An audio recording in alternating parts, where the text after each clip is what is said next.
Hare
Megkérdezték, hogy elég a lehetősége, hogy folytassam azt a témát, amit szeptemberben kezdtem el.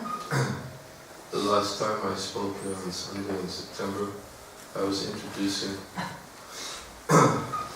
one of Srila Prabhupada's books. He had it entitled Teachings of Kunti.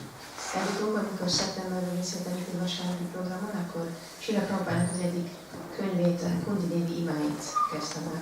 And I was going to speak from it, but I ended up introducing the book. És az volt a terv, hogy beszélnek róla, de végül odáig jutottam csak, hogy a könyvet mutattam be. And I never got the opportunity to actually read from it and to speak. És nem volt lehetőségem arra, hogy beszéljek is róla. So today I'll try to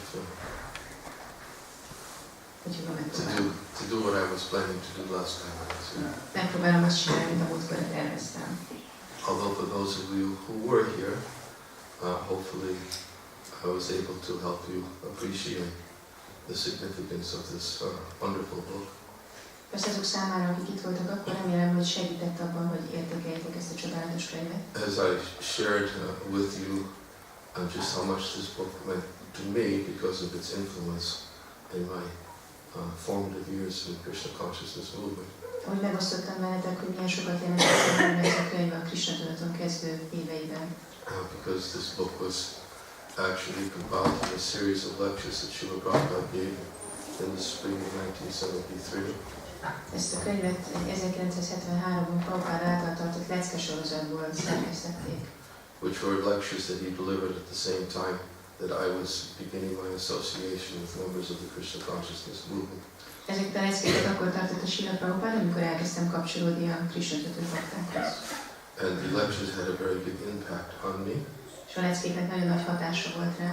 And inspired me to dedicate more of my energies to following his teachings. És arra inspiráltak, hogy az energiáimat egyre jobban arra fordítsam, hogy kövessem az ő tanításait. And I spoke about that last time. És erről beszéltem a múltkor. So today I'm going to read from the verse from Srimad Bhagavatam, first canto, 8th chapter, 27th verse. Ma a Srimad Bhagavatam első ének 8. fejezet 27. versét fogom olvasni. And this verse and commentary by Srila Prabhupada was, as I said, also spoken about in a lecture, but we'll only begin with the verse and the commentary. Csak a magyarázatban lévő verset fogom megkezdeni. Namo kinchana vittaya, nivrita guna vrittaye, atma ramaya shantaya, kaivalya pataye namaha. My obeisances are unto you, who are the property of the materially impoverished. You have nothing to do with the actions and reactions of the material modes of nature. You are self-satisfied, and therefore you are the most gentle and master of the monists. Hódolatomat ajánlom neked, a koldusbotra jutottak kincsének, aki fölött állsz a természet anyagi kötőerői működésének és visszahatásainak. Önmagadban elégedett vagy, ezért te vagy a legkedvesebb, és te vagy a monisták mestere. Commentary. A living being is finished as soon as there is nothing to possess. Egy élőlénynek vége van, amint nincs semmi, amit birtokolna. Therefore, a living being cannot be, in the real sense of the term, a renouncer. Ezért egy élőlény a szó valódi értelmében nem lehet lemondott. A living being renounces something for gaining something more valuable. Egy élőlény azért mond le valamiről, hogy valami értékesebb dologra tegyen szert. A student sacrifices his childish proclivities to gain better education.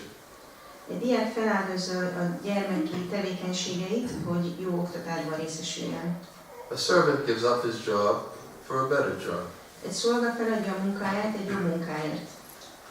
Similarly, a devotee renounces the material world not for nothing, but for something tangible and spiritual value. Hasonló módon egy bakta lemond az anyagi világról, de nem a semmiért, hanem azért, hogy valami lelkileg értékes dologra tegyen szert. Srila Rupa Goswami, Sanatana Goswami, and Srila Raghunath Das Goswami, and others gave up their worldly pomp and prosperity for the sake of the service of the Lord. Srila Rupa Goswami, Sanatana Goswami, és Srila Raghunath Das Goswami és mások feladták a világi pompáikat és a jó módban élést az Úr szolgálatának a kedvéért. They were big men in the worldly sense. Nagy emberek voltak világi értelemben. The Goswamis were ministers in the government service of Bengal, and Srila Raghunath Das Goswami was the son of a big zamindar of his time. A Goswamik kormányminiszterek voltak Bengál szolgálatában, Srila Raghunath Das Goswami pedig a korában egy nagy zamindárnak a fia volt. But they left everything to gain something superior to what they previously possessed. De elhagytak mindent, hogy valami magasabb rendű dologra tegyenek szert ahhoz képest, mint ami korábban a birtokukban volt. Devotees are generally without material prosperity, but they have a very secret treasure house in the lotus feet of the Lord. A bakták általában nem rendelkeznek anyagi vagyonnal, de van egy titkos kincstáruk az Úr lótuszlábainál. There's a nice story about Srila Sanatana Goswami. Van egy szép történet, ami Srila Sanatana Goswamiról szól. He had a touchstone with him, and the stone was left in a pile of refuse. Volt egy drágaköve, amit egy kupac szemét tetején hagyott. A needy man took it, but later on wondered why the valuable stone was kept in such a neglected place. Érintőköve. És egy szegény ember magához vette azt, de később eltűnődött azon, hogy ilyen értékes követ miért hagyott valaki egy ilyen elhanyagolt helyen. He therefore asked Sanatana Goswami for the most valuable thing, and then he was given the holy name of the Lord. Ezért Sanatana Goswamitól a legértékesebb dolgot kérte, és így megkapta az Úr szent nevét. A kinchana means one who has nothing to give materially. A kincsana azt jelenti, hogy akinek nincs semmije, amit adhatna anyagi szempontból. A factual devotee or Mahatma does not give anything material to anyone because he has already left all material assets. Egy igazi bakta vagy Mahatma nem ad semmilyen anyagi dolgot senkinek, mert már minden anyagi dolgot maga mögött hagyott. You can, however, deliver the supreme asset, namely the personality of Godhead, because he is the only property of a factual devotee. Át tudja azonban adni a legnagyobb kincset, vagyis az Istenség személyiségét, mivel az Úr a valódi baktának az egyetlen tulajdona. The touchstone of Sanatana Goswami, which was thrown in the rubbish, was not the property of the Goswami. Otherwise, it would not have been kept in such a place. Sanatana Goswami érintőköve, amit a szemét kupac tetején hagyott, nem volt valójában a Goswami tulajdona, máskülönben nem hagyta volna ilyen helyen. This specific example is given for the neophyte devotees just to convince them that material hankerings and spiritual advancement go ill together.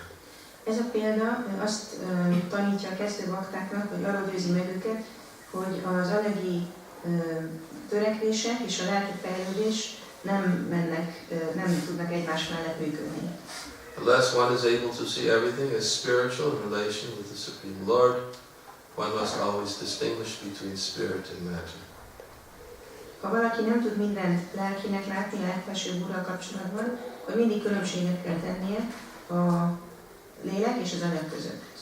Spiritual master like Srila Swami, although personally able to see everything as spiritual, set this example for us only because we have no such spiritual vision. Egy olyan lelki tanítómester, mint Srila Swami, aki ha bár személyesen képes mindent lelkinek látni, ilyen példát mutat kizárólag számunkra, mert nekünk nincs ilyen lelki látásunk.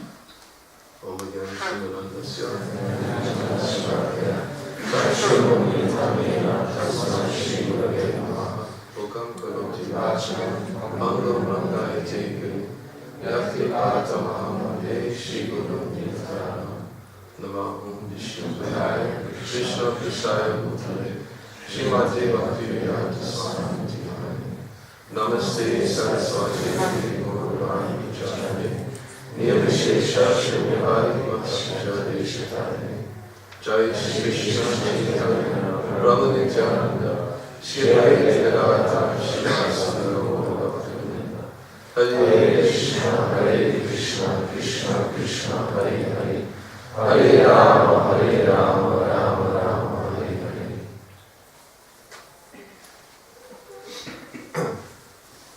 So this is one of many verses, which, as we said, are contained within the prayers of Queen Kunti.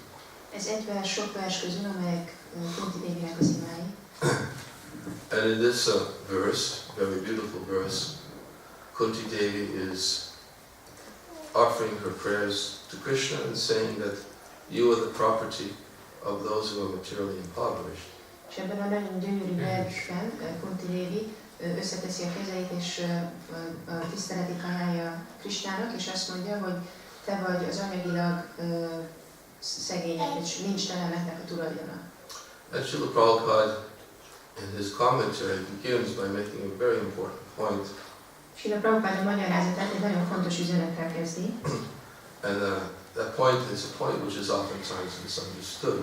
Egy olyan üzenettel, ami gyakran félreértenek. Especially as soon as we hear Kunti Devi's prayer saying, those who are materially impoverished can possess you. Főleg amikor a Kunti Dévitől halljuk azt, hogy azt mondja, hogy aki anyagilag nincs telen, annak vagy a birtoka. Then we immediately think, is that what it means? That I have to give up all my material possessions, become completely impoverished, live in abject poverty? És akkor azt gondoljuk, hogy akkor föl kell adnunk minden anyagi tulajdonunkat, és teljes szegénységben kell élnünk? In order to claim possession of the Supreme Lord. Ahhoz, hogy birtokolni tudjuk a legfelsőbb Urat? Of course, generally poverty is not something that we're not so eager to embrace. Általában a szegénység nem egy olyan dolog, amire nagyon lelkesek lennénk. Especially many of us are trying to always stay above the poverty level. Sokan inkább arra törekszünk, hogy valahogy a szegénység szintje fölé emelkedhessen. And the very concept of poverty is very unappealing. És a szegénységnek a fogalma egyáltalán nem vonzó. Generally, we think of poverty as being in a very suffering condition of life. Általában a szegénységre úgy gondolunk, mint egy szenvedéssel teli élethelyzetre. Being completely in need and having to depend on others.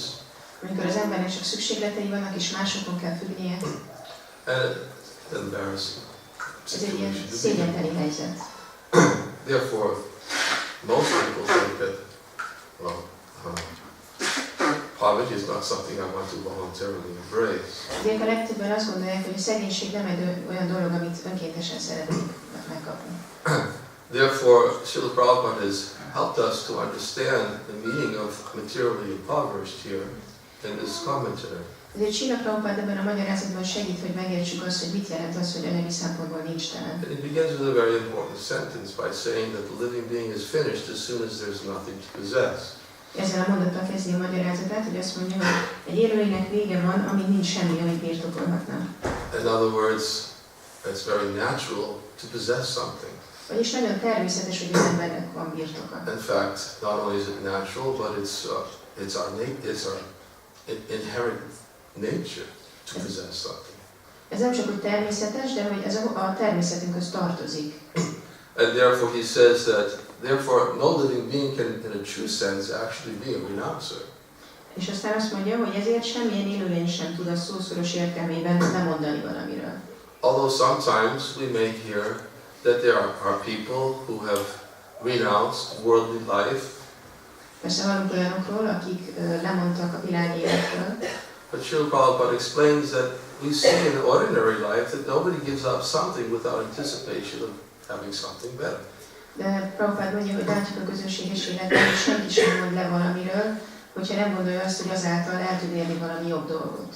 He says just as a child will give up, renounce his childish proclivities in order to gain a better education. Azt mondja, hogy egy gyermek feladja a játszás azért, hogy oktatásban részesüljön. Or a servant will give up one job because he has a better job and it works. He has a better job lined up for himself. Vagy egy szolga ott hagyja a munkáját, mert van egy jobb munka, amire lehetősége van. So, in the same way, nobody can really, in the true sense of the term, be a renouncer in that to give everything up in order to live in complete poverty. Tehát így a szószoros értelmében senki sem lehet igazán lemondó, hogy teljes szegénységben éljen. Unless he anticipates that my condition of life after giving something up will be improved. Ha csak nem, az a reménye, hogy ha valamit felad, akkor utána jobb lesz az élete. Now the difference is that most people think that the improved condition of life is more wealth. A különbség az, hogy általában az emberek azt gondolják, hogy a jobb élet, ez azt jelenti, hogy több gazdagsága van az embernek. That more wealth means increased happiness. És hogy a több gazdagság az azt jelenti, hogy nagyobb boldogság. But this is the lesson that Srila Prabhupada is presenting in reference to this prayer with Kunti. De ezt tanítja Srila Prabhupád Kunti Devi imájával kapcsolatban. And in fact, it is also explained in another verse spoken by Queen Kunti. És igazából ezt magyarázza egy másik vers is, amit szintén Kunti Devi mond. In this same prayer she says to Krishna, Janmaishvaya Shuta Shiveda Manamadapuma. Ugyanebben az ima sorozatban mondja ezt a másik verset. She says, Oh my Lord, your Lordship can be approached only by those who are materially exhausted. Azt mondja, hogy ó, Uram, téged csak azok tudnak megközelíteni, akik anyagi szempontból már kimerültek. Those who are on the path of material progress. Akik az anyagi fejlődés útját járják. Trying to always improve themselves by respectable parentage. És mindig jobb helyzetbe akarnak kerülni. Amiatt, hogy jó szüleik vannak. Great opulence. Vagy leszármazásuk, vagy gazdagok. High education. Nagyon műveltek. And bodily beauty. Vagy testi szépségük van. They can't approach you with sincere feelings. Ők nem tudnak őszintén fordulni hozzánk. This is another verse, just in this same section of Queen Kunti is elaborating on this point about being materially exhausted. Ez egy másik vers, amiben szintén azon gondolkodik Kunti Devi, hogy mit jelent anyagi szempontból elszegényedni. And she is saying that those who are always trying to improve themselves according to these four criteria, they can't approach you with sincere feeling. És azt mondja, hogy akik ebben a 4 kategóriában mindig fejlődni akarnak, azok nem tudnak őszintén fordulni az Úrhoz. A person who feels himself materially satisfied and is always eager for more material satisfaction can't fully depend on Krishna. Aki anyagilag elégedett és még több elégedettséget akar anyagi szempontból, az nem tud teljesen függeni Krishnán. And Srila Prabhupada, in the commentary to that verse, he gives an example, an analogy. És annak a versnek a magyarázatában Srila Prabhupada mond egy példát, egy analógiát. He says that just like a person who has a high fever, azt mondja, hogy ugyanúgy, mint valaki, aki nagyon lázas, he says when a person who has a high fever, in order to become healthy again, the fever must come down. ha valakinek magas láza van, akkor ahhoz, hogy egészséges legyen, le kell, hogy jöjjön a láza. And he uses this example to explain that these 4 criteria, high education, bodily beauty, respectable parentage, and great opulences. És beszél erről a 4 dologról, mint jó származás, és jó műveltség, és gazdagság. Great opulence, respectable parentage, high education, bodily beauty. Szépség. They are the external symptoms of an unhealthy soul. Azt mondja, hogy ezek egy egészségtelen léleknek a tünetei. And he says just as fever is the external symptom of an unhealthy body. Azt mondja, hogy ugyanúgy, ahogy a láz az egészségtelen testnek a tünete, In the same way, he says that these criteria are external symptoms of an unhealthy spirit soul.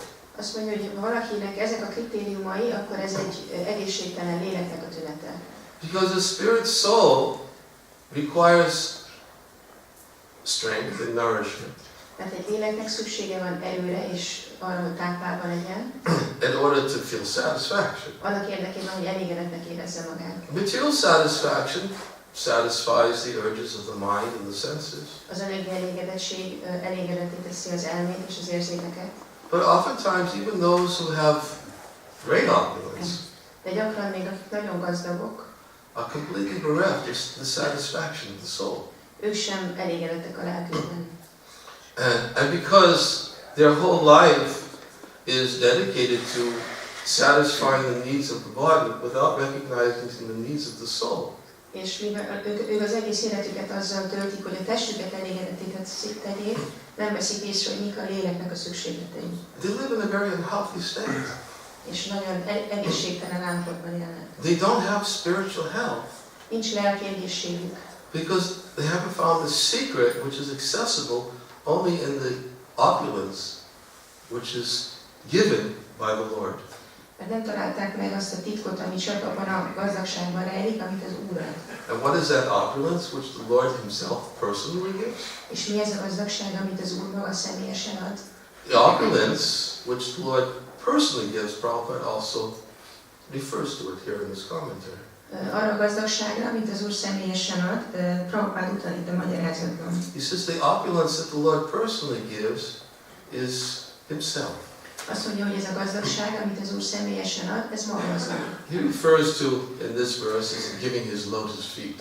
Úgy utal erre, hogy azt mondja, hogy a lótusz lábát adja az Úr. Lotus feet is a reference which is given in the scriptures to imply shelter. A szentírások ezt a lótuszláb kifejezést abban az értelemben használják, mint menedék. And therefore the scriptures oftentimes use this reference that one should come under the shelter or the shade, the cooling shade of the lotus feet of the Lord. Azt mondják a szentírások, hogy keressük meg az Úr menedékét, vagyis folyamodjunk az ő lótuszlábainak a hűsítő árnyékához. That one prayer, Lord Chaitanya teaches that he says, Nadanam najanam nasundarim. He says, I do not want wealth, I do not want followers, I do not want to enjoy beautiful women. Egy imájában az Úr Chaitanya azt mondja, hogy én nem akarok vagyont, nem akarok követőket, nem akarok gyönyörű hölgyeket. I simply want the shelter of your devotional service, birth after birth. Én csak a te odaadó szolgálatodnak a menedékét szeretném életről életre. And he says that I am your eternal servitor, O son of Nanda. O son of Nanda, I am your eternal Azt mondja, hogy servitor. Ó Nanda fia, én a te örök szolgád vagyok. Please pick me up from this world of birth and death and place me as an atom at your lotus feet. Kérlek, emelj ki a születés és halál világából, és helyezz egy atomként a lótuszlábadhoz. In other words, he's teaching that there is shelter which is available in the lotus feet of the Lord. Vagyis azt tanítja, hogy van ez a menedék, ami az Úr lótuszlábánál elérhető. And generally we think of shelter as a material necessity. És általában a menedékre úgy gondolunk, mint egy anyagi szükségletre. It's cold outside. I need the shelter of a warm building. Hideg van kint, menedéket szeretnék találni egy meleg épületben. is hungry. I need the shelter of sufficient food to eat. Éhes vagyok, menedéket szeretnék találni az elegendő ételnél, amit megehetek. In other words, we generally think of shelter as something that will give us protection from dangerous elements. Általában a menedéket úgy értjük, hogy valami, ami megvéd bennünket a veszélyes dolgoktól. However, the soul, being eternal spiritual spark, also requires shelter. Azonban a léleknek, amely egy örök lélekszikra, szintén menedékre van szüksége. And the soul, as being a spiritual spark, is eternal.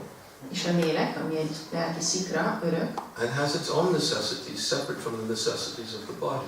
megvannak a saját szükségletei, amelyek különböznek a test szükségleteitől. Sometimes we even think, and there are references given in the scriptures about the necessities of life. Néha a szentírások beszélnek az életszükségletekről. And generally, as soon as we think of necessities of life, we immediately think of those things I just referred to. Általában, amikor életszükségletekről van szó, akkor azokra a dolgokra gondolok, amikről most beszéltem. Necessities of life are food, shelter, clothing. Étel, menedék, ruha. But actually, these are necessities for maintaining life in the body. De valójában ezek ahhoz szükségletek, hogy fenntartsuk az életünket a testünkben. But if the life, the soul, is eternal, De ha a lélek örök, then life also has its own necessity. akkor a léleknek is megvannak a saját szükségletei, Separate from maintaining life in the body. amelyek különböznek attól, mint ami ahhoz kell, hogy a testünkben tudjuk élni. The body is temporary. A test ideiglenes. Nobody can find permanent shelter by fulfilling the needs of the body. Senki sem talál örök menedéket azáltal, hogy a test szükségleteit kielégíti. And unfortunately, as we see, many efforts are being made to find shelter in fulfilling the demands of the body. És látjuk, hogy olyan sok erőfeszítést tudunk tenni, hogy a test szükségleteit kielégítsük. But where is peace? De hol van béke? Krishna in the Bhagavad Gita says, for one who is not connected to the Supreme, he can have neither a controlled mind nor steady intelligence. Krishna mondja a Bhagavad Gitában, hogy aki nem áll kapcsolatban a legfelsőbbel, annak nem lehet kontrollált az elme, és nem lehet szilárd az értelme. Without which there's no possibility of peace. És ezek nélkül nem lehetséges a béke. How can there be any happiness without peace? És hogy lehetne boldogság béke nélkül? Peace can't be purchased A békét nem lehet megvásárolni. with the biggest bank account. A legnagyobb bankszámlával sem. Otherwise, why aren't all these wealthy celebrities and political leaders, why aren't they able to have access to it? Máskülönben a nagy hírességek, a politikai vezetők miért nem tudják ezt elérni? Peace is something that can only be experienced internally when one actually feels sheltered. A béke egy olyan dolog, amit az ember csak belülről tud megtapasztalni, amikor menedékben érzi magát. And therefore, because life has its own necessity, És mivel az életnek megvannak a maga szükségletei, we should not restrict the terminology necessities of life only to those things which will maintain life in the body.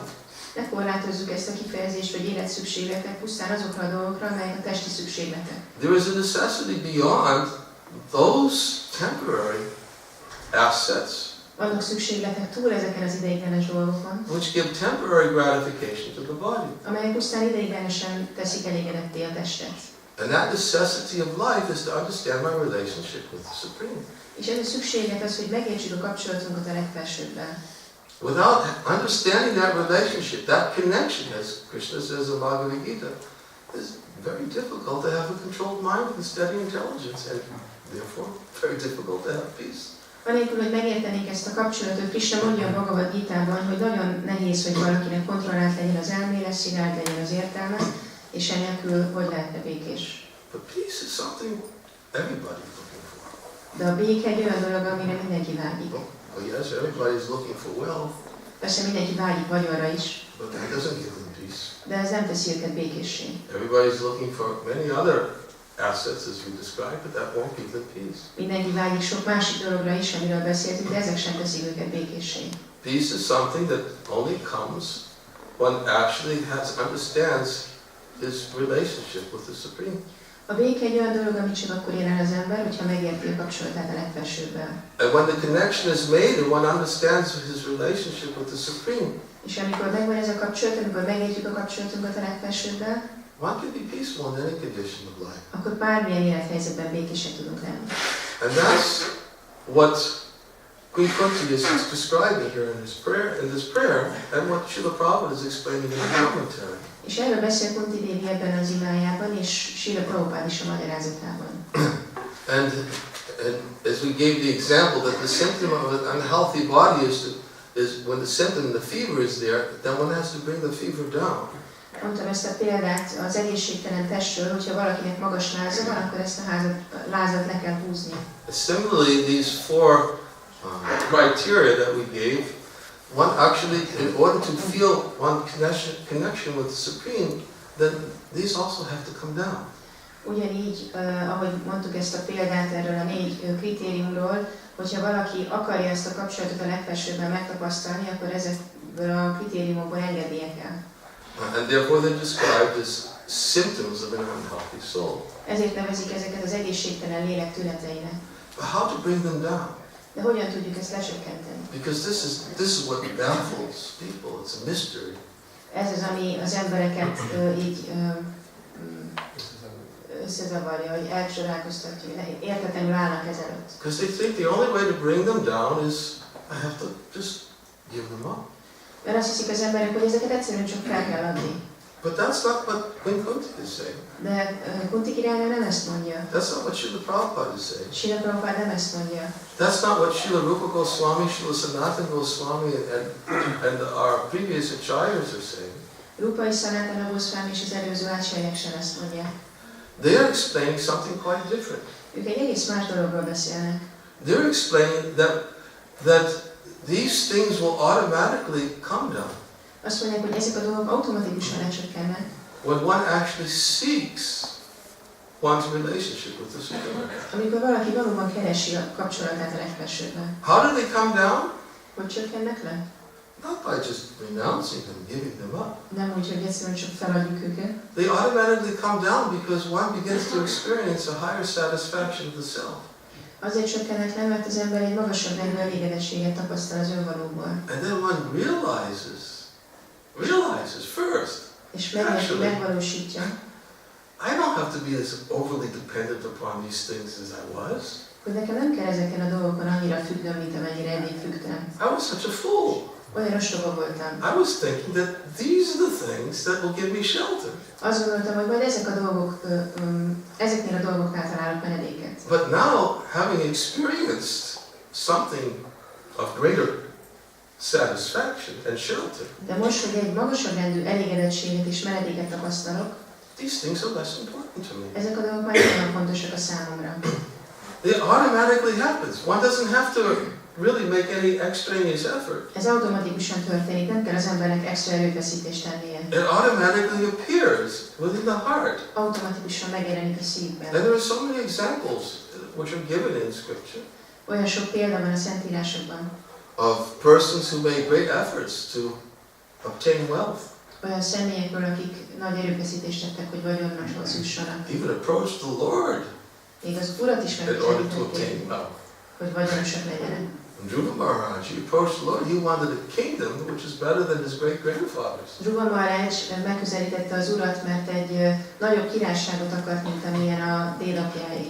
He was driven by a very strong motivation because of an insult he had to bear as a child. Nagyon motivált volt egy sértés miatt, amit gyerekként kellett eltűrnie. His father was king, but his father wouldn't let him sit on his lap. Az apja volt a király, de nem engedte, hogy az ölébe üljön. And why? Because his father was influenced by his co-wife. Miért? Mert az apját a mostoha anyja, vagy a másik feleség befolyásolta. And Dhruva was not the son of the co-wife. Dhruva Maharaj nem ennek a másik feleségnek a fia volt. Because King Uttanapad had two queens. Uttanapád királynak 2 királynője volt. And one of the queens, she was watching Dhruva attempt to sit on his father's lap. She said, "What do you think you're doing sitting on your tried to sit in her father's lap. És az egyik királynő mondta Dhruvának, aki próbálta a papájának az ölébe mászni, hogy mit képzelsz, mit keresel te az apád ölébe? You don't have any right to sit in his lap. Neked nincs jogod ahhoz, hogy az ölébe ülj. If you want to sit on your father's lap, then you should wait and go worship the Lord and beg him to take birth in the next life in my womb. And then you can sit on his lap. Ha az apád ölébe akarsz ülni, akkor menj, imádd az Urat, és könyörögjél, hogy az én méhemből születess meg, és majd akkor az ölébe ülhet. And therefore, if Dhruva's father, when father was sitting there, he didn't say anything. Dhruva, aki után apádott ül, és nem szólt semmit. Dhruva left that place in extreme anger. És Dhruva nagyon dühösen elment onnan. And he went to his mother and explained what happened. He was breathing heavily. Elment anyukájához, és elmesélte, hogy mi történt, és nagyon ilyen nehezen lélegzett. And his mother being the saintly woman that she was, she says that you should simply accept what your stepmother has told you. És az anyja, aki pedig egy szent hölgy volt, azt mondta neki, hogy hát egyszerűen csak fogadd el, amit mondott a mostoha anyád. Why don't you go to the forest and seek out the Lord? Miért nem hiszel az erdőbe, és keresed meg az Urat? So Dhruva decided he would go to the forest to seek out the Lord. És akkor Dhruva úgy döntött, hogy elmegy az erdőbe, és megkeresi az Urat. But he wasn't going to ask for the benediction to take birth in his stepmother's womb in the next life. De nem azt az áldást akarta, hogy a következő életében megszülethessen a mostoha anya méhéből. He was going to ask for many things. Sok mindent akart kérni. Well, one of the things he wanted was a kingdom. He wanted his own kingdom. Az egyik dolog, amit akart, az egy saját királyság. Who does my father think he is? I'll get my own kingdom, which is better than his kingdom. Mit képzel az apám, hogy ki ő? Majd nekem lesz egy saját királyságom, ami jobb lesz, mint az ő királysága. Better than his father's kingdom and his grandfather's Az kingdom. apjának a királysága, sőt, még jobb, mint a nagyapjának a királysága.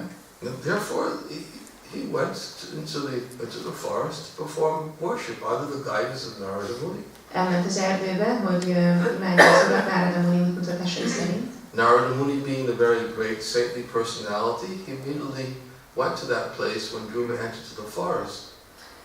Narada Muni, aki egy kiváló szent személyiség, azonnal elment arra a helyre, amikor Dhruva bement az erdőbe. He saw Dhruva as a very ripe candidate for spiritual life. Látta, hogy Dhruva egy nagyon érett jelölt a lelki élet gyakorlásához. He saw that this young boy had a lot of determination. Látta, hogy ez a fiatal fiú nagyon eltökélt. So Narada Muni is one of the great traveling spacemen who can go to any place at any time. Narada Muni az egyik kiváló űrutazó, aki bárhova, bármikor el tud menni. So finding a right candidate, he immediately appeared in that place. És amikor talált egy megfelelő jelöltet, azonnal megjelent azon a helyen. And he told Dhruva, he tested him, he said, what are you doing? You're just a 5-year-old child, forget about it. És akkor így elkezdte tesztelni Dhruvat, hogy hát mit keresel itt, csak egy 5 éves kisgyerek, hogy mit csinálsz itt az erdőben? Why don't you wait to get a little bit older and make some serious decisions in life? You're too young for this. Miért nem vársz egy kicsit, amíg felnősz, és akkor majd tudsz komoly döntéseket hozni az élettel kapcsolatban? Még túl fiatal vagy ehhez. But Dhruva Maharaj said, no, I'm sorry, I can't. Your instructions don't touch my heart. De Dhruva Maharaj mondta, hogy nem, sajnálom, az utasításaid, vagy tanításod nem éri el a szívem. So Narada Muni was testing his determination. Narada Muni így tesztelte az eltökéltségét. So Narada Muni gave him instructions how he could get the darshan. És akkor Narada Muni tanította azzal kapcsolatban, hogy tudja megkapni a legfelsőbb darsanyát. Gave him a mantra to chant, Om Namo Bhagavate Vasudevaya. Adta neki ezt a mantrát, hogy énekelje. And Dhruva began performing very severe austerities and penances. És Dhruva nagyon szigorú lemondásokat, vezetéseket végzett. Fixed in determination to get the darshan of the Lord. Hogy megláthassa az Urat. And what did he want? És mit akart? What motivated him? Mi motiválta? He wanted that kingdom.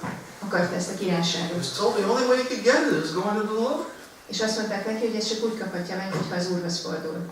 So, after performance for several months of extremely severe austerities, Több hónapnyi nagyon szigorú lemondás után, giving up eating, és felett az evés, we could say he renounced for anticipation of something better. mondhatjuk, hogy ő lemondott valamiről, abban a reményben, hogy valami jobb dolgot fog Not elérni. only did he give up his anticipation of something better was that kingdom, És ez, amit várt, ez a jobb dolog, ez egy királyság lett volna. and he gave up eating, Felett az evést, began eating just dry leaves, elkezdett csak száraz leveleket enni, decided to give up breathing úgy döntött, hogy feladja a légzést is. and performed very severe austerities to reduce his breath. És nagyon szigorú lemondásokat végzett, hogy megállítsa a lélegzetét. And as a result of such severe austerities, he was actually able to capture the attention of the higher beings in the universal creation. És a szigorú lemondásai azt eredményezték, hogy az univerzális teremtés magasabb rendű lényei is felfigyeltek rá. Who all became very worried about the powers he was gaining by such severe austerities. Mindannyian nagyon aggódni kezdtek, amiatt, hogy milyen képességeket tesz szert a szigorú lemondásai And then által. they approached the Lord. They said to the Lord that you better give some attention to this boy. És akkor ők mentek az Úrhoz, és mondták neki, hogy oda kellene figyelned erre a kisfiúra. He's going to destroy this universe by his austerities. Tönkre fogja tenni ezt az univerzumot a lemondásaival. So the Lord appeared before Dhruva. És akkor megjelent az Úr Dhruva előtt. Such determination. Annyira eltökelt volt. But yet, when the Lord appeared before Dhruva Maharaj, the Dhruva Maharaj immediately upon seeing the Lord's presence became so overwhelmed by his beauty. De amikor az Úr megjelent Dhruva előtt, akkor Dhruva Maharajot annyira lenyűgözte az Úr szépsége, And then began to lament. hogy elkezdett bánkodni. He lamented for all the things that he was thinking that he wanted. Bánta, hogy miért is vágyott mindazokra a dolgokra, amikről azt gondolta, hogy akarja. He lamented for wanting a kingdom. Bánta, hogy egy királyságot akart. He lamented for wanting revenge against his brother and his stepmother. Bánta, hogy bosszút akart állni a testvérén és a mostohaanyján. He realized, what a fool! Rájött, hogy micsoda ostoba voltam. Such a complete fool! Micsoda teljes ostoba voltam. He said, I came here looking for a piece of broken glass and I found the most valuable jewel. Azt mondja, hogy törött üvegcserepeket kerestem, és a legértékesebb drágakövet találtam meg. Such is the experience that a devotee achieves upon coming in contact with the Lord. Ilyen egy baktának a tapasztalata, amikor kapcsolatba kerül a legfelsőbb Úrral. It's not necessary to perform the same austerities that Dhruva Maharaj performed. Nincs szükség arra, hogy azokat a lemondásokat végezzük mi is, amiket Dhruva Maharaj It's végzett. not that we have to come to this realization by going to the forest, eating dried leaves, giving up our breathing, standing on our one foot for months. De nekünk nem szükséges azokat a dolgokat csinálni ezért az eredményért, amiket Dhruva Maharaj csinált, hogy elmegyünk az erdőbe, és száraz leveleket eszünk, és egy lábon állunk hónapokon keresztül. No, these austerities are not required. Ezekre a lemondásokra nincs szükség. Especially because the Lord in this age makes himself so easily accessible. Főleg, mert az Úr ebben a korban annyira könnyen elérhetővé teszi magát. That is one of the beauties of available in this age of Kali Yuga. Ez az egyik szépsége ennek a Kali kornak. Is that the Lord just makes everything so easy, considering the anomalies and all the symptoms of the current age. Hogy az Úr annyira könnyűvé tesz bizonyos dolgokat, annak ellenére, hogy milyen romlott ez a kor és milyen szimptomái vannak. Bhagavatam states in the age of Kali Yuga, people by nature they're quarrelsome, lazy, misguided, unlucky, and above all, always disturbed. És Srimad Bhagavatam azt mondja, hogy ebben a korban az emberek mindig vitatkoznak, félrevezetettek, lusták, és mindenek felett mindig zavarodottak. That's the symptom of the current age. Ez ennek a kornak a tünete. Always disturbed. Mindig zavarodottak az emberek. We can relate to that. Azt hiszem, hogy ezt tudunk viszonyulni. Lazy? Lusták, Spiritually lazy. hát lelkileg lusták, Unlucky, yes. szerencsétlenek, Misguided? félrevezetettek, So much misguidance. annyi félrevezetés van. So, considering the symptoms of the present age, the Lord has actually made concessions. De ennek a kornak a tüneteit látva az Úr engedményeket tett. And the concession is that He's so kind that He's made Himself so accessible in His name. És az engedmény az, hogy annyira könnyen elérhetővé tette magát a nevének a formájában. And it's there, Chaitanya Charitamrita is stated that the incarnation of the Lord in this age is His holy name. Chaitanya Charitamrita azt mondja, hogy ennek a kornak az inkarnációja, ez a szent név. Kali Namaruchi Krishna Namahoite Hoisaka Jagadishtra. In the age of Kali, the Lord appears in His holy name. Anyone who associates with the Lord in the form of his name, it's as good as associating with him directly. Ez ugye a Kali Jugában az Úr a személy formájában jelenik meg, és hogyha valaki a személyhez kapcsolódik, az ugyanolyan, mint hogyha a legfelsőbb Úrral állna kapcsolatban. And certainly, he becomes delivered. És garantált, hogy felszabadul. What does it mean to become delivered? Mit jelent ez, hogy felszabadul? It means that anyone who actually establishes a connection with the Lord through his holy name, he becomes delivered from these unhealthy symptoms of life.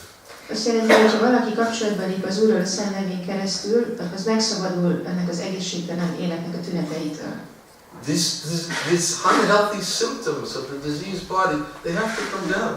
A beteg test egészségtelen tüneteinek el kell múlniuk. And as he said, the unhealthy symptom is the fever. It has to come down in order to feel healthy again. Ahogy az egészségtelen tünet, a láz le kell, hogy csökkenjen ahhoz, hogy az ember újra egészségesen érezze In magát. the same way, the unhealthy symptoms of the spirit soul, they'll automatically come down. Ugyanígy a lélek egészségtelen tüneteinek is le kell csökkennie. If one actually takes shelter of Krishna in the form of his name. Ha valaki valóban menedéket vesz Krisnának a személy formájában. And Lord Chaitanya has encouraged us. He says that your holy name alone can render all kinds of benedictions to the living beings. Az Úr Chaitanya bátorított bennünket azt mondva, hogy a személy önmagában minden áldást meg tud adni az élő lények számára. Thus you have hundreds and millions of names like Krishna and Govinda. Ezért sok száz és sok ezer neved van, mint Krishna és Govinda. In these transcendental names you invested all your transcendental potencies. És ezeket a transzcendentális neveket átadattad minden transzcendentális potenciáddal. And there are no hard and fast rules for chanting these names. És a nevek éneklésének nincsenek nehéz vagy szigorú szabályai. Oh my Lord, out of your kindness you make yourself so easily accessible by your names. Ó Uram, a kegyedből olyan könnyen elérhetővé tetted magadat a neveiden keresztül. I am so unfortunate, I have no attraction for them. Én olyan szerencsétlen vagyok, hogy nem vonzódom hozzá. So Lord Chaitanya is taking that position to help us understand that this is our shelter in this age. Az Úr Chaitanya segít, hogy megértsük azt, hogy ez a menedékünk ebben a korban. Although we may not feel any spontaneous, immediate attraction to chanting the holy name. Lehet, hogy nem érzünk azonnal ösztönös mozdódást a személy énekléséhez. Rupa Goswami has given the example, it's just like a person who has jaundice, afflicted with the jaundice of the vidya. Rupa Goswami azt a példát mondja, hogy olyan ez, mint amikor valakit a tudatlanság sárgasága fertőz meg. One who's been afflicted by the jaundice of avidya means ignorance. Avidya azt jelenti, hogy tudatlanság. He says just like a person who has jaundice cannot taste anything sweet.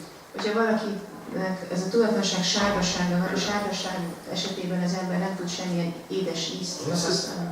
And he says, although the holy name of the Lord, the pastimes of the Supreme Personality of Godhead are all transcendentally sweet. Azt mondja, hogy ha bár az Úr szent nevei és kezdeményei transzcendentálisan édesek, one who's been afflicted by the jaundice of the vidya cannot taste them. aki a tudatlanság sárgassággal fertőz meg, az nem tudja megízlelni őket. He says, but it is very wonderful. Azt mondja, hogy de nagyon csodálatos, That if one goes on very carefully chanting these names every day, mert ha valaki folytatja a nevek éneklését minden nap, then the disease of jaundice will actually be destroyed at the root. Sárgaság betegsége az gyökerestől elpusztul. And the natural taste of the sweetness of the name will be awakened. És a név édes ízét természetesen meg tudjuk tapasztalni. Just like a person who has jaundice, when he eats sugar, it's bitter because he's diseased. Akinek sárgasága van, az amikor cukrot eszik, keserű ízt érez. But it's the cure. De ez a gyógyszer. The more we keep on eating it, the more we become cured from disease. Minél többet esszük, annál jobban elmúlik a betegségünk. So Rupa Goswami has said, just carefully go on chanting these names every day. Úgyhogy Rupa Goswami azt mondta, hogy csak folytassátok azt, hogy figyelmesen éneklitek a neveket minden nap. Then what happens? És akkor mi történik? Gradually the disease gets destroyed, not symptomatically, but at the root. A betegség fokozatosan megsemmisül, nem csak a szimptomák, de gyökerestől elpusztul. It's one thing to treat disease symptomatically. Egy dolog, amikor a tüneteket kezeljük. But everyone knows a symptomatic treatment usually doesn't last very long. De mindenki tudja, hogy amikor csak a tünetek vannak kezelve, akkor nem tartós a gyógyulás. An intelligent person will treat the disease at the root. Egy intelligens ember a betegséget a gyökerénél fogva kezeli. So one who treats the jaundice of avidya, or ignorance of one's relationship with Krishna, Tehát amikor az avidya vagy a tudatlanság sárgasságát akarjuk megtapasztalni a Krisnával való kapcsolatban, by carefully chanting the sweet names of Krishna every day, akkor hogyha Krishna édes neveit énekeljük minden nap, then he'll experience that he'll become healthy. meg fogjuk tapasztalni azt, hogy újra egészségesen vagyunk. And the natural relish will begin to awaken. És akkor a természetes jó íz újra megjelenik, újra megtapasztaljuk. And then one will actually begin to understand what is real shelter. És elkezdjük megérteni, hogy mi is a valódi menedék. This is what everyone is looking for, is shelter. Ez az, amit mindenki keres, a menedék. And the Lord is so kind that He's given complete shelter to everyone. És az Úr annyira kedves, hogy mindenkinek teljes menedéket ad. By manifesting Himself in His names. Azáltal, hogy megnyilvánítja magát a nevekben. Anyone who takes advantage of chanting Krishna's names, Aki él ezzel a lehetőséggel, hogy énekli Krisnának a neveit, carefully. figyelmesen. Rupa Goswami says carefully. Rupa Goswami azt is mondja, hogy We figyelmesen. can elaborate on what carefully means, but for now, let's just accept that that word is there. Beszélhetnénk erről a kifejezésről, hogy mit is jelent ez, hogy figyelmesen, de először most csak fogadjuk el, hogy ott van ez a szó. Carefully means feeling. Ez a figyelmesen, vagy gondosan azt jelenti, hogy érzéssel. Just as Queen Kunti says, those who are on the path of material progress, they can't feelingly chant your names. De a Kunti Devi is így mondja, hogy akik az anyagi fejlődés útját járják, azok nem tudnak érzéssel énekelni szentneveket. They can't feelingly chant Krishna's names because their feelings are still connected to so many other experiences. Nem tudják az érzéseiket Krishna neve éneklésében fektetni, mert még olyan sok anyagi dologba teszik az érzéseiket. And therefore they say, okay, Krishna, I'll test you, I'll chant your names, but actually I have many other things more important. És azt mondják, hogy jó, Krishna tesztelek, mondom a neveidet, de igazából nekem még sok minden annyival fontosabb. But one who feelingly chants Krishna's De hogyha name, valaki érzéssel énekli Krishna neveit, then gradually they can actually begin feeling the shelter available in Krishna's name. fokozatosan érezni fogja, hogy mennyire megtapasztalható a menedék Krishna neveiben. And then when all unfortunate circumstances appear in one's life, És akkor minden szeretetlen körülmény eltűnik az ember életéből. all the unplanned interruptions or interferences with our plans, Minden olyan zavar, amit mi nem terveztünk, tehát minden olyan dolog, ami a terveink útjába áll. because these things happen, Mert ezek a dolgok történnek, unplanned interferences in our life. tervezetlen zavarok jönnek az életünkbe. Actually, just yesterday I got a communication from my sister. Itt tegnap a testvéremmel kapcsolatban hogy beszéltünk. And she said, I have bad news to tell you. Mondta, hogy rossz hírem van. She said, it's a cousin of ours who was very healthy. Mondta, hogy az egyik unokatestvérünk, aki nagyon egészséges volt. He's not young, he's in mid-70s. Nem fiatal, a 70-es éveiben van. He was at home and he fell. Otthon volt és elesett. Hit his head. Megütötte a fejét. Instant. Azonnal. Instant death. Azonnali halál. Completely healthy, but when he hit his head, he just Teljesen hit it the wrong egészséges way. volt, de amikor megütötte a fejét, akkor így Unplanned interruption in life. tervezetlen zavar az életben. This may cause many unplanned interruptions appear that may not be so severe. Persze lehet sok tervezetlen zavar, ami azért nem ennyire súlyos. But one who is sufficiently prepared in this life De aki megfelelően felkészült ebben az életben, can be prepared for any unplanned interruption in life. az fel tud készülni bármilyen tervezetlen zavar az And életben. therefore, as Prabhupada explains, that a devotee who has taken shelter of the lotus feet of the Lord can be peaceful in any condition. És ezért Prabhupád magyarázza, hogy aki az Úr lotuszlábánál menedéket vesz, az minden élethelyzetben békés tud maradni. Therefore, we should not think that we have to renounce in order to possess the most valuable thing. Ezért nem szabad azt gondolnunk, hogy le kell mondanunk dolgokról annak érdekében, hogy a legértékesebb dolog legyen a tulajdonunk. Srila Prabhupada used a very simple example. Srila Prabhupád egy nagyon egyszerű példát mondott. He says when you have many zeros, you add them up, they all equal zero. Azt mondta Prabhupád, hogy amikor sok-sok nullád van és összeadod őket, akkor ez mind nulla He lesz. said, but when you add one before all of your zeros, every zero immediately becomes very significant. Azt mondta, hogy ha egy egyest a nulláid elé teszel, akkor ez a sok nulla nagyon értékes lesz. Without that one, they're all zero. Enélkül az egy nélkül minden csak nulla. But when you put one there, every zero is important. De oda teszed ezt az egyest, akkor minden nulla fontos. So make your zeros important Tehát tegyétek a nulláitokat fontossá. by adding Krishna in the form of his name to your life. Azáltal, hogy Krisnát a nevének a formájában hozzáadjátok az életetekhez. Become a true renunciate. És akkor valódi lemondottak vagytok. Thank you very much. Hare Krishna. Nagyon szépen köszönöm.